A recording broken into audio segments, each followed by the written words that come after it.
Hello, I am the Script Doctor, and today we're going to take a brief look at Terminator Dark Fate and learn why time travel stories are difficult to write.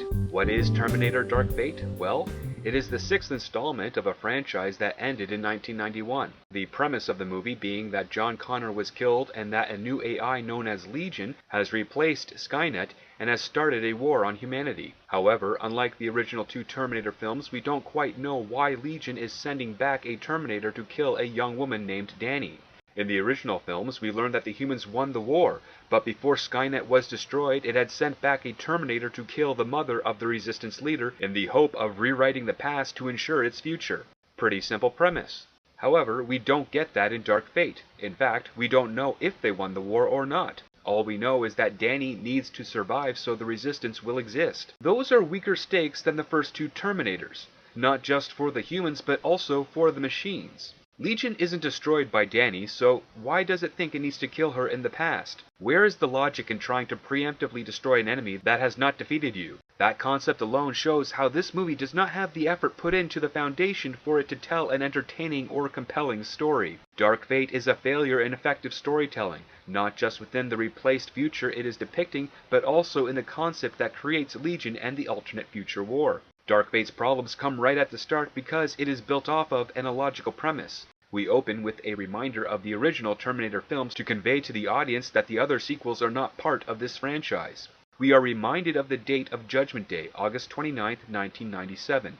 This is important. Remember this date. Like with the other previous Terminator films, we get a glimpse of the horrid future where machines are approaching a beach from the water and blasting away at survivors. Sarah Connor narrates over this shot to give us context of the world and how she and John changed the future in Terminator 2 Judgment Day. This shot of Terminators overrunning the beach transitions to Guatemala in 1998. Sarah and John are on the same beach, warm, sunny, and peaceful, finally free of the burden of Skynet and nuclear annihilation. All appears to be hopeful until a T-800 strolls up to the bar and kills John in front of Sarah, effectively stopping the rise of the human resistance to a Skynet that will no longer exist. And from this scene, the writer has effectively ruined the rest of the movie. Not because they killed John, and not because of who they're getting to replace John, but rather because they broke their own rules when it comes to time travel.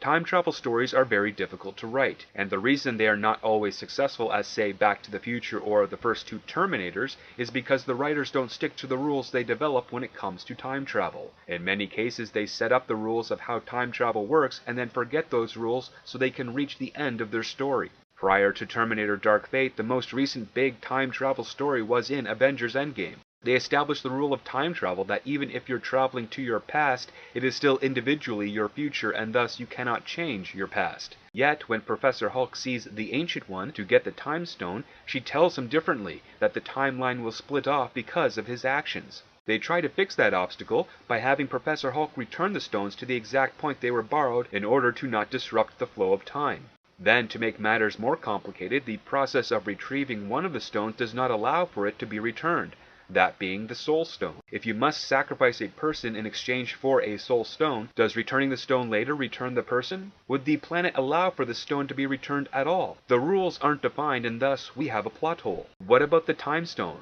The one we saw in Doctor Strange where he manipulated the apple. Why couldn't they do that with Tony Stark after the snap? Thanos did it with Vision. I think you're starting to see the point. Time travel is difficult if the rules aren't defined, because when you bring in time travel, that device in itself becomes a means of correcting mistakes. With the Terminator, it is established that humans won the war, and as a last-ditched effort, Skynet sent back a Terminator to kill Sarah Connor before she can give birth to the Resistance leader. Kyle Reese is sent back to protect Sarah from this Terminator to ensure the war is won. Now, from that concept alone, you're probably thinking, well, if the Terminator is sent back to the past, shouldn't the future change immediately? In one theory of time travel, that would probably be the case. But what we have established in the Terminator franchise is that there is a window of time. From the moment the Terminator arrives in the past, approximately a day goes by before he is able to kill the correct Sarah Connor. The theory that James Cameron is working with in the Terminator is that the future has that same elapsed time to send someone back to save Sarah before their timeline is replaced. This is why we're able to see Kyle Reese sent back, this is why we're able to see the T-1000 sent back, as well as a reprogrammed T-800. Whenever Skynet sends a Terminator back in time, there is a window of opportunity for the Resistance to send a protector. That appears to be the rule. What this opening scene in Terminator Dark Fate does is ignore that rule. It also ignores a lot of other things as well. The first being that Skynet was destroyed before Judgment Day. That effectively erases the future Sarah Connor has nightmares about. Once Sarah destroys Skynet, the T-1000 and the T-800 don't instantly vanish from existence. They are simply anomalies trapped in the past. If the T-1000 completes its mission and kills John, we can only assume that its secondary protocol would be to make sure Skynet is reborn. However, the T-1000 did not get that opportunity in Terminator 2, and Skynet doesn't get another opportunity to come back either, mainly due to the T-800 destroying the remaining tech that could create Skynet again. As a result, John Connor now exists as a temporal anomaly in the timeline. He will live out his life normally. Kyle Reese will be born in 2007 and live out his life normally as well. John will not have to send his father back to ensure his existence, because that is now from a parallel timeline that has crossed over into this one and no longer exists. So when you introduce in the year after Judgment Day another Terminator with orders to hunt down and kill John Connor, you have two broken rules on your hand. The first is that you have a Terminator existing after Sarah and John stopped Judgment Day and destroyed Skynet, and the second is that you don't have another protector for John. What is the writer's argument to support that choice? That Skynet sent a T-1000 and a T-800 back at the same time to get John? Well, wouldn't the human resistance know that? Wouldn't the good T-800 at the end of Terminator 2 be programmed with that information, and after defeating one of those two Terminators stick around to stop the other one? Also, what took the T-800 so long to find Sarah and John? Terminator 2 takes place when John is 10 years old in the year 1995, which is 2 years before Judgment Day. And here in Dark Fate, the T-800 finds them in 1998? 3 years? Really? The Terminator does not stop. It does not rest until it finds and destroys its target. The other two Terminators found their target within 48 hours, but this one takes over 3 years. Okay, let's say for argument's sake that the Terminator was sent back to that date in 1998, after Judgment Day. Except, Sarah and John stopped Judgment Day and destroyed Skynet.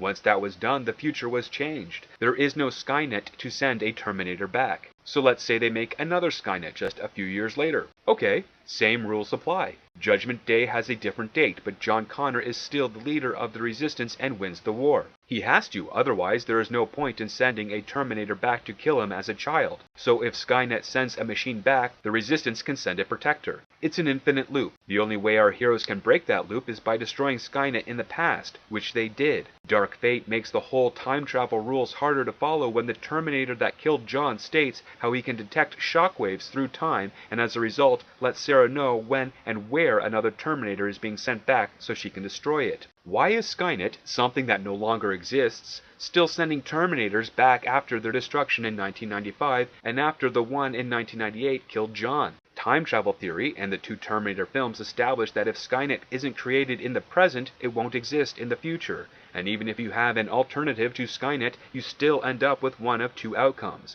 Either the Skynet replacement doesn't send anyone back and the human resistance wins, or it does send a Terminator to kill John Connor, in which case the resistance sends a protector. It all comes down to the initial premise as to why the Terminator is being sent back in the first place. Because the machine's lost and they're trying to rewrite history so they can win. Killing John with a Skynet Terminator from the future after Skynet was destroyed in the past is a plot that does not work. As a result, Terminator Dark Fate doesn't fit the logic of the story on that premise alone. If you want Skynet or another artificial intelligence to exist with the same war between man and machine outcome, you would need to kill off Sarah and John Connor in this franchise. Their entire reason to live is to stop Judgment Day, meaning they're probably going to be monitoring as best they can any computer advancement that could lead to a Skynet-type system and destroy it. They would forever live their lives as techno-terrorists. If you want to kill them off and still have that dark fate the movie suggests, it would be more plausible to do so through the act of a tragedy, either a car accident or a plane crash. Perhaps the authorities are hunting Sarah Connor for her crimes in Terminator 2, and in taking her out, John is caught in the crossfire. If they die by a machine, it will just create a time loop to keep them alive. But if they die in unfortunate circumstances through man or nature, it closes off the time loop and allows for a new set of characters to be responsible for the fate of humanity. Terminator Dark Fate takes a lazy and ignorant approach in trying to do a soft reboot of the franchise. With such a bad premise to begin with, it doesn't matter who the rest of the characters are, how they are played, or what their purpose will be. Not only does the story fail to reinforce the franchise's own time travel rules, but they don't bring anything new to the overall story. In fact, they don't even copy the Terminator or Terminator 2 very well either. While many look at the Terminator series as a science fiction horror or action adventure piece, I must remind you that it is also a love story. The Terminator is a love story between Sarah and Kyle. That love story is the reason for John existing. Sarah starts off as a damsel in distress, but Kyle doesn't treat her like one. He treats her like a fellow soldier. He teaches her what he knows so that she can teach John. Sarah wants nothing more than to stop Judgment Day. Doing so spares John from having to leave the Resistance and gives him an opportunity to live a normal life. Sarah is willing to do whatever it takes to make sure that happens, even if it means having to kill people and rot away in jail. Her entire motivation is not only to stop the world from ending, but to spare John from a horrible future. What is the love story in Terminator Dark Fate? Well, there isn't one. They try to establish a connection between Grace and Danny, but it's not the through line of the story like it was in the first two Terminator movies. It comes across as more of an afterthought. Because there isn't a love story explored with the same care and effort as in the previous films, when characters die, we as an audience don't feel it. We don't care. Regardless of the qualifications or caliber of the writers brought in to craft this story, the result is unquestionably poor. They didn't properly think about their premise and how it relates to what was established, and it also appears they didn't care. Terminator Dark Fate is a waste of time. If you want your Terminator fix, check out the first two films or the first season of Terminator, the Sarah Connor Chronicles. Thanks for watching. If you enjoyed this video, please like, share, and subscribe. If you have anything to add to this episode, please leave a comment below. Thanks for watching, and never forget, it all starts with the script.